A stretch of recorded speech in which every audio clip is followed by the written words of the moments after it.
So today guys, we are making pineapple jerk roasted salmon. First, salt and pepper salmon and rub with minced garlic. Then set aside for 20 minutes. Next, combine jerk seasoning with butter and set aside. Here's a pro tip. If you want to add extra heat, consider using the Grace hot jerk seasoning instead of the mild. Preheat oven to 400 degrees Fahrenheit. Then, combine vegetables with half of the butter and lay out in an oven-proof skillet, leaving space for the salmon. Here's another pro tip. Use whatever vegetables you want in the dish. The cooking time would be adjusted, but the recipe would remain the same. Roast in preheated oven for 10 minutes. Then, remove from oven and add salmon, placing it skin side down.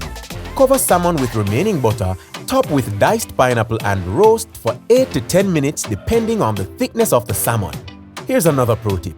Adding a bit of sugar to the pineapples will cause them to caramelize in the oven, giving you additional flavor and texture.